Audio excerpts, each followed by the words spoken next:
góor gi ma Codé Ndiaye. ni nga na góorgóorlu xam na li mu fi bàyyi xam na la mu fa nekk ñun paa yi jeexal nañu ñoom xale yi ñoo fi des.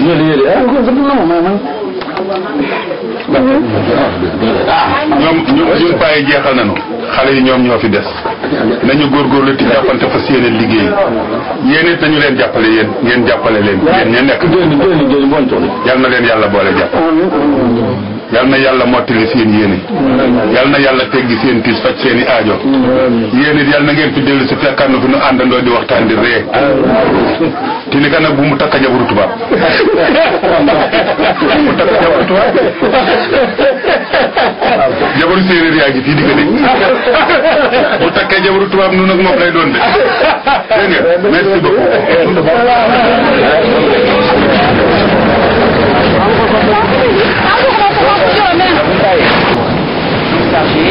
De vous faire visiter la maison des esclaves, une visite qui consiste naturellement à faire le tour des cellules ensemble parce que, alors on dit que Gorée était le centre de transit d'esclaves, le plus important d'Afrique de l'Ouest. À l'époque, variait entre 150 et 200 esclaves, hommes, femmes, enfants.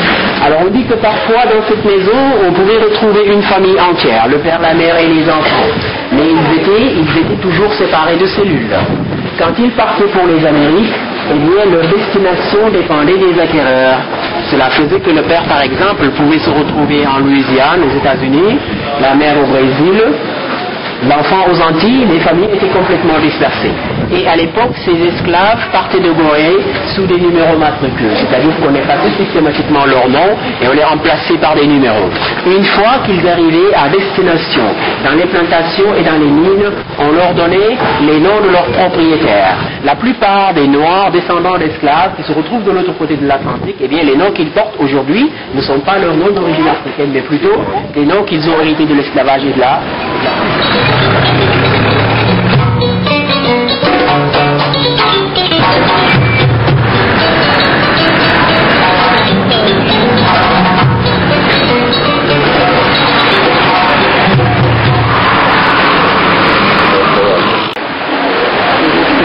Presque nus, ils étaient assis au sol, ils avaient le dos contre le mur, avec des chaînes qui les maintenaient au cou et au bras.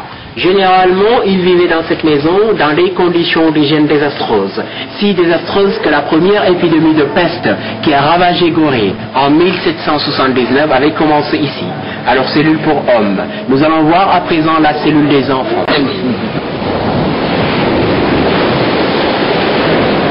Les règles étaient pratiquement les mêmes. La première de ces règles-là, c'était la séparation des esclaves selon leur âge et selon leur sexe. La seconde règle, c'était que les esclaves n'étaient libérés qu'une fois par jour pour leur permettre de satisfaire leurs besoins à l'extérieur. La troisième règle, c'était que les esclaves n'avaient pas le droit de tomber malades. Oui, parce que tous les esclaves malades ou agonisants, eh bien, par crainte d'épidémie, ils étaient systématiquement jetés à la mer. Et la quatrième règle, c'était que les marchands d'esclaves européens avaient le droit de coucher avec les jeunes filles esclaves. Ils les violaient en fait.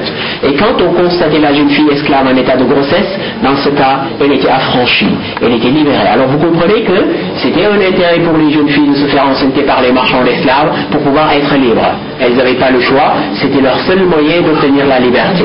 C'est ainsi que la première personne qui a eu l'idée de faire remplacer les Indiens d'Amérique dans les plantations et dans les mines par des Africains, cette personne-là était également un prêtre espagnol du nom de Bartholomew de Las Casas, un représentant de l'église chrétienne qui officiait au Mexique. C'est en fait lui qui, en 1537, était allé voir le roi d'Espagne pour lui demander l'autorisation de venir en Afrique chercher des esclaves noirs, estimant que les Africains étaient plus résistants à la chaleur et à l'effort physique et qu'ils étaient plus enclins à se soumettre. Il disait également que les Africains étaient des sauvages sans armes.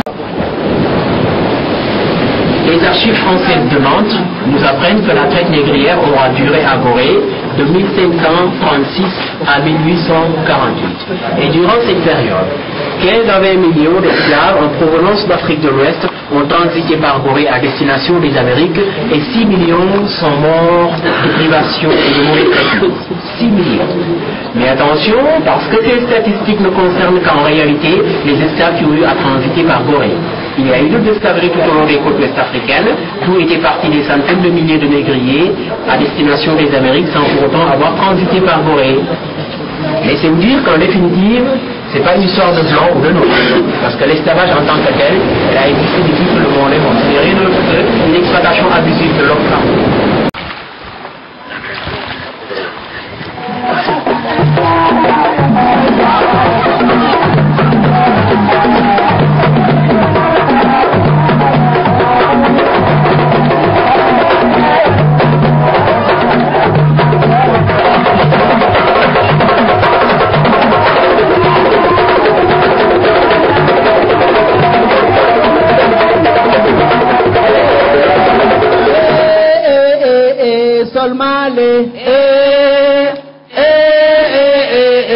Somalia,